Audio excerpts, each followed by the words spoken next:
Assalamualaikum warahmatullahi wabarakatuh. Alhamdulillah sahabat semua, syukur kita kepada Allah pada kesempatan ini kembali channel meluruskan doktrin menjumpai Anda semuanya.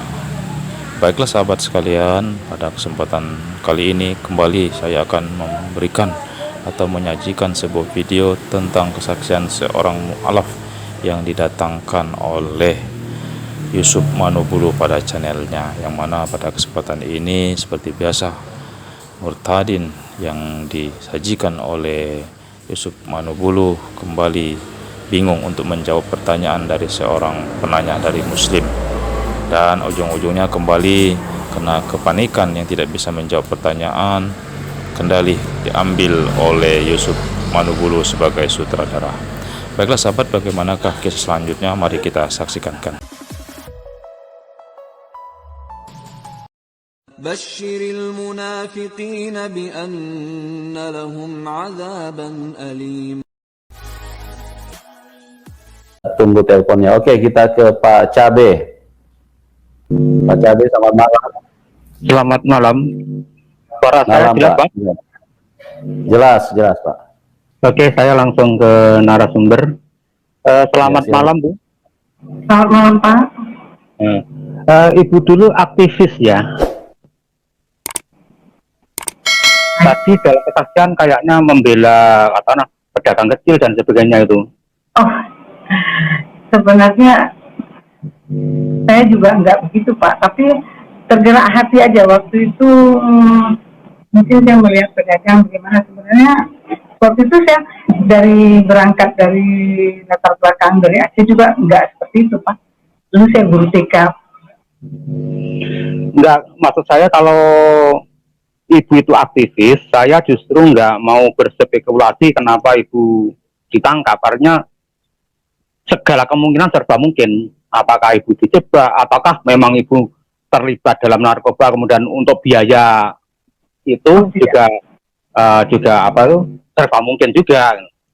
Namun maksud saya kalau memang ibu aktivis, saya justru nggak mau bicara di ranah itu karena saya nggak mau spekulasi.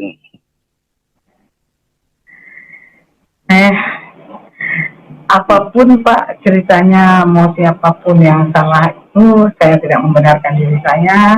Tapi kalau Tuhan sudah punya rencana, pasti Tuhan punya cara. Nah, walaupun caranya itu mungkin bagi saya waktu itu melihat tidak baik. Ya. Baiklah, saya tidak ingin ke sana. Saya justru ingin bertanya, apakah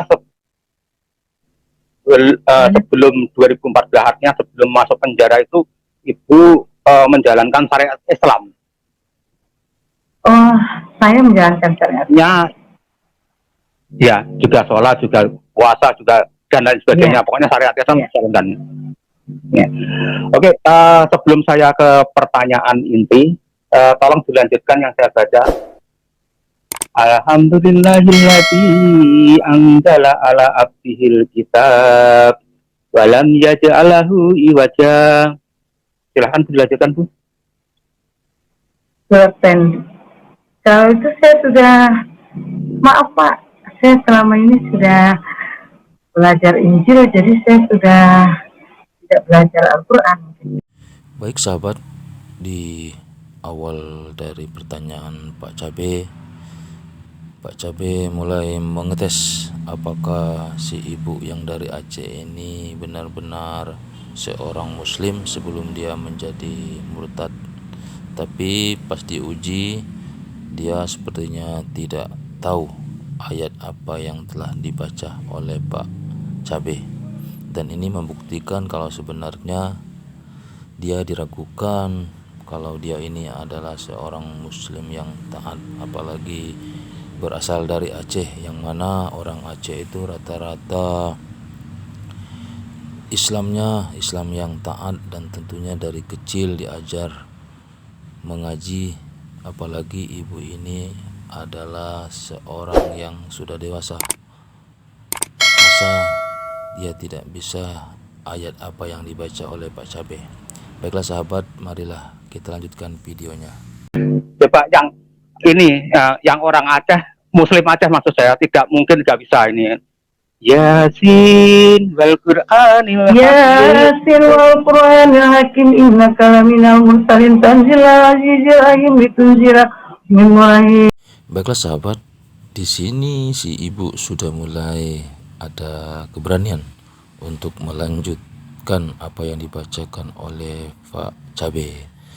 Namun apa daya, karena memang semuanya sudah diskenariokan oleh sang sutradara.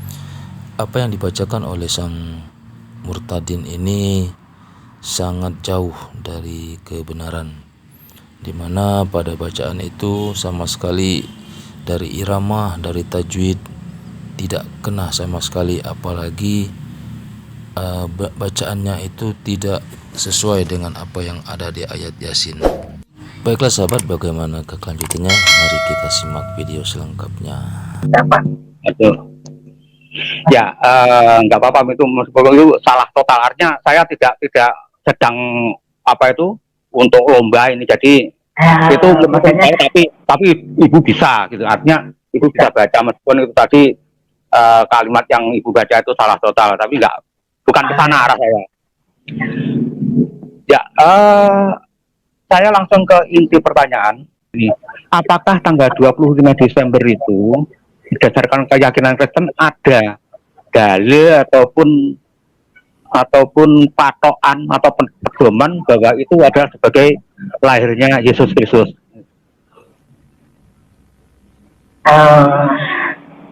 Pertanyaan yang sangat bagus ya Bapak, ingin tahu tentang kelahiran Tuhan Yesus. Kalau Bapak ingin tahu tentang Tuhan Yesus Kristus, kayaknya bicara tentang kelahiran tanggal 25 Desember atau itu tepat enggak buat bicara bahwa itu hari kelahiran Tuhan Yesus. Coba kita baru mengupas yang dari awal, dari kelahirannya dulu, baru ada nanti bagaimana hari Natal itu dirayakan, atau tepat enggak itu tanggal 25. Kita kan bukan mencari yang bagaimana kita menjawabnya. Karena kalau saya jawab pun nanti, kalau menurut Bapak kalau nggak percaya, ya tetap aja nggak percaya. Bukan masalah percaya nggak percaya saya sebagai Muslim, Bu. Ini saya mensider dari Pak Hendirtan. Pak Hendirtan kan juga bukan pendeta kaleng-kaleng, kan juga pendeta besar. Seperti Pak MJM juga pendeta besar, bukan pendeta kaleng-kaleng. Jadi saya di sini ingin tahu secara apa itu Alkitabiah, berdasarkan pemahaman Kristen itu yang betul, yang bagaimana. Nah, baiklah sahabat, di sini sebenarnya Pak Cabe sudah mau membuktikan kalau sang ibu ini merupakan seorang muslim yang murtad atau cuma sekedar orang yang disutradari untuk menjadi murtad. Dimana pada pertanyaan ini yang tadinya ibu sang murtadin mengatakan kalau dia tidak lagi mendalami atau mempelajari ayat Al-Quran, terbukti dengan diberikan tantangan untuk melanjutkan ayat dari yang Pak Cabe berikan, dia tidak mampu. Tetapi pada saat ditanya tentang Alkitabnya sendiri, tentang kelahiran daripada Yesus, dia bingung untuk menjawab. Dan akhirnya karena kebingungan itu, seperti biasa, sang sutradara Pak Yusuf Manubulu mengambil alih jawaban yang akan diberikan kepada Pak Cabe. Dan ini membuktikan kalau sebenarnya akal-akalan dari Yusuf Manubulu untuk menampilkan seorang murtadin dari awal memang sudah diketahui bahwa itu cuma skenario. Baiklah sahabat semua, marilah kita lanjutkan video selanjutnya.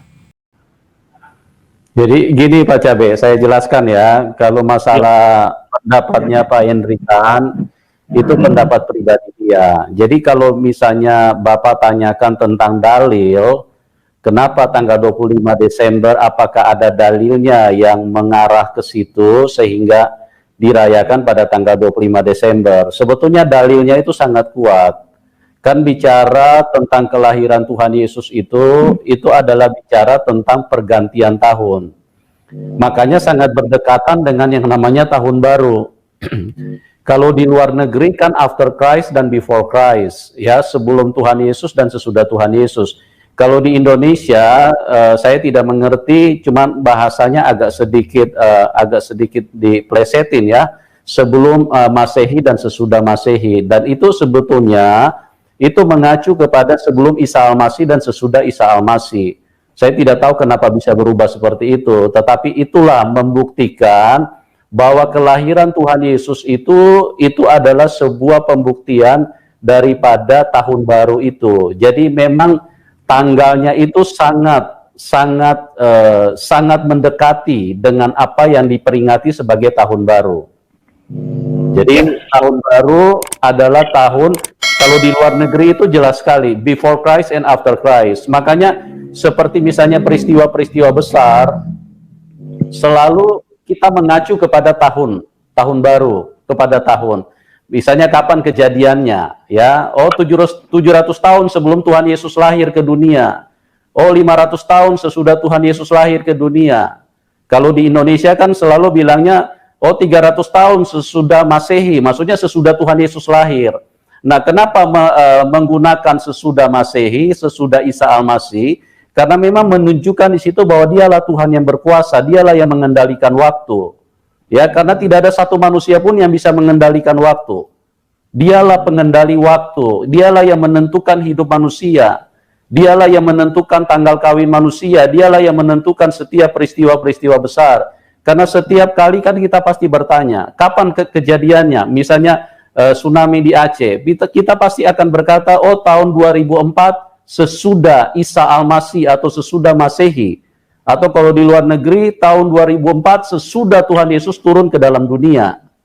Jadi mungkin itu Pak. Jadi sangat akurat Pak. Dan pembuktian ilmiah yang lain, manusia ini kan bukan orang bodoh Pak. Artinya dari dulu itu kan bukan hanya satu bangsa. Jadi semua bangsa ini meresponi tahun baru itu sebagai peristiwa daripada pergantian tahun. Kenapa bisa terjadi pergantian tahun? Karena itu menunjukkan bahwa juru selamat pencipta dunia itu turun ke dalam dunia, dia lahir ke dalam dunia, dan dialah yang menentukan waktu daripada dunia ini.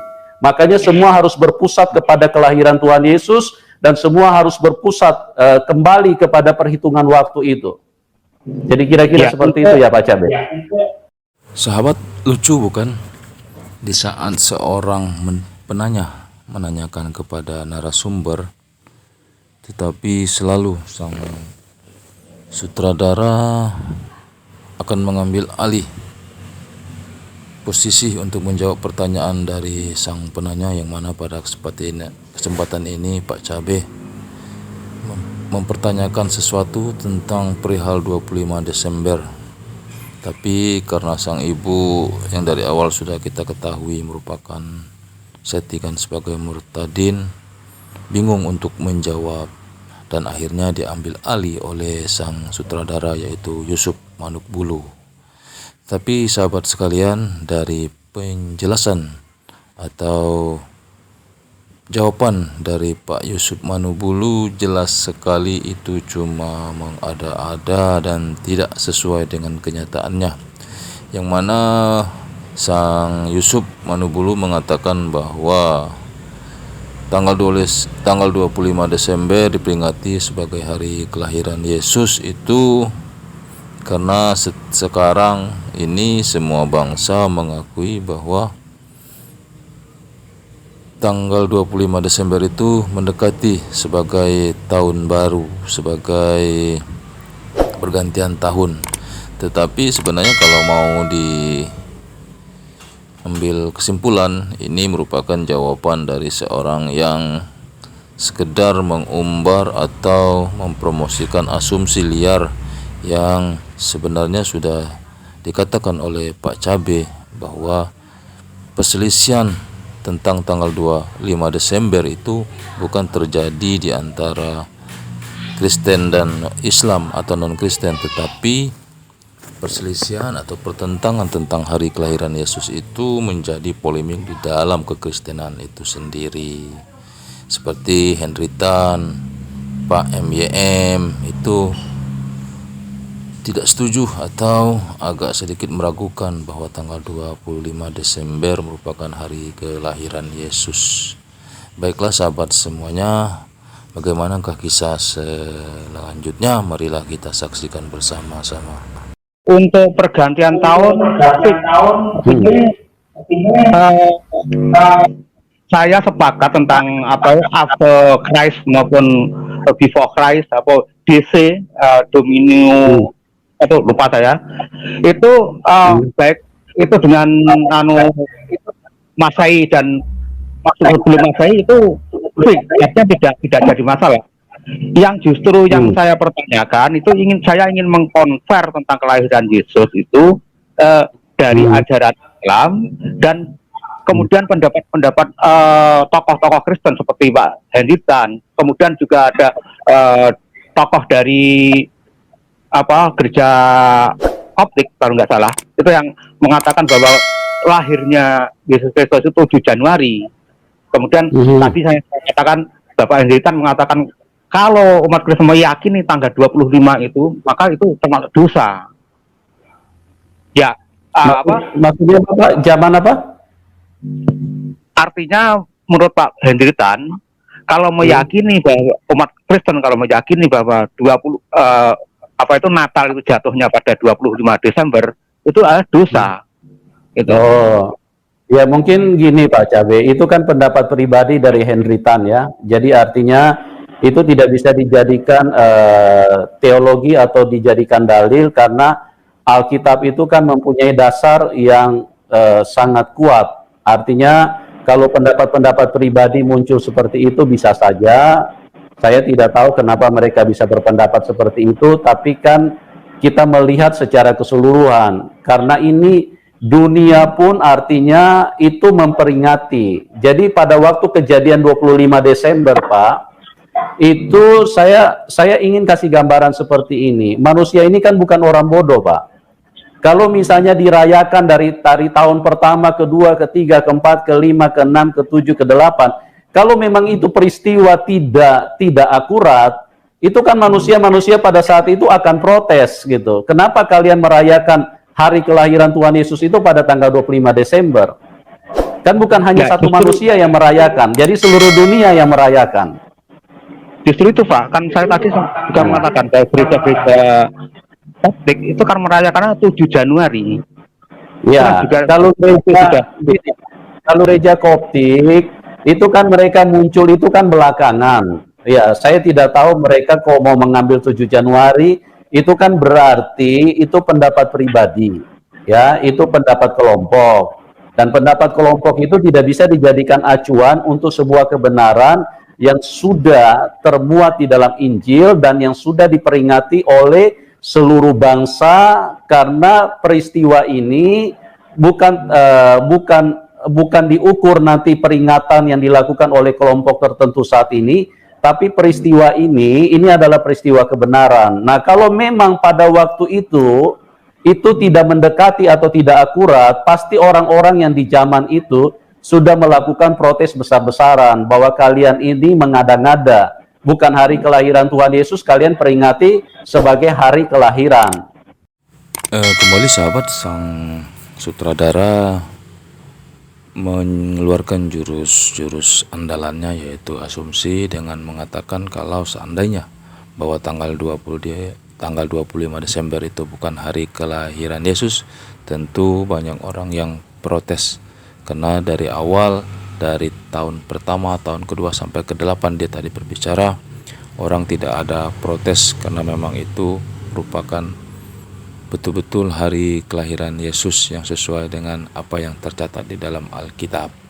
Tapi Pak Yusuf Manubulu dia mungkin lupa bahwa adanya peringatan Natal atau hari kelahiran Yesus itu adanya setelah sekian ratus tahun si Yesus sudah tidak ada. Karena kalau Pak Yusuf Manubulu mengatakan kalau dulu orang tahun-tahun pertama kelahiran Yesus merayakan kelahiran Yesus tanggal 20 Desember, kenapa mereka tidak protes? Bukannya tidak ada yang memprotes, karena memang memperingati hari kelahiran itu trennya itu setelah tahun-tahun, ratusan tahun setelah Yesus pergi. Dan kembali kalau Pak Yusuf Manubulu mengatakan tidak ada protes, tentunya kita kilas balik dari tragedi yang terjadi setelah ribuan tahun Yesus pergi, di mana terjadi pertentangan antar sesama Kristen, baik itu masalah hari kelahiran Yesus ataupun tentang ajaran-ajaran Yesus. Nah, sahabat, di sini dapat kita simpulkan kalau sebenarnya Pak Yusuf Manubulu cuma mengada-ada untuk menjawab karena ketahuan bahwa apa yang ditanyakan oleh Pak Cabe akan menjadi sebuah pertanyaan yang sulit untuk dijawab oleh narasumber maupun oleh Pak Yusuf Manubulu. Baiklah sahabat, bagaimana kisah selanjutnya? Mari kita saksikan bersama-sama. Nah, itu kira-kira dalilnya seperti itu, Pak. Jadi itu kalau menurut Alkitab, menurut kebenaran, sangat tidak mungkin bisa bergeser dari situ. Karena ini peringatan yang ribuan tahun dan diakui oleh semua bangsa. Jadi bukan hanya satu manusia yang ini, bukan hanya satu kelompok, tapi seluruh dunia. Kalau terlepas perjalanan yang ke sini yang mungkin 50 tahun yang lalu baru muncul Kristen Koptik, atau mungkin baru 3 tahun lalu muncul yang namanya Henritan, itu bagi kekristenan itu sesuatu yang tidak perlu ini, sama sekali tidak penting dan tidak ada dasarnya untuk mereka bicara seperti itu. Ya, terima kasih Pak. Tapi saya tidak bermaksud untuk masuk ke wilayah perdebatan, karena saya tujuan utama tadi ingin mengkonversikan dengan keyakinan Islam. Makanya saya berikan contoh-contoh tokoh Kristen yang berpendapat berbeda gitu. Makanya Demikianlah sahabat video yang dapat saya berikan, dimana pada video ini kembali saya mengambil kesimpulan bahwa setiap Yusuf Manubulu menampilkan kesaksian dari seorang murtadin, itu tentunya akan ada seorang penanya untuk membuktikan kalau sang murtadin itu benar-benar berasal dari Islam atau tidak. Tetapi pada kenyataannya di setiap ditanyakan tentang keislamannya, selalu mereka akan keteteran atau kewalahan untuk menjawab pertanyaan dari sang penanya, yang pada kesempatan ini seorang yang bernama Pak Cabe. Dan jawaban-jawaban yang diambil alih oleh Yusuf Manubulu pun semuanya sekedar asumsi. Baiklah sahabat semuanya, terima kasih sudah menonton video ini, mudah-mudahan bermanfaat dan kiranya ini bisa Anda tunjukkan kepada yang lain. Silakan untuk di-share ataupun dibagikan. Terima kasih sahabat semuanya. Assalamualaikum warahmatullahi wabarakatuh.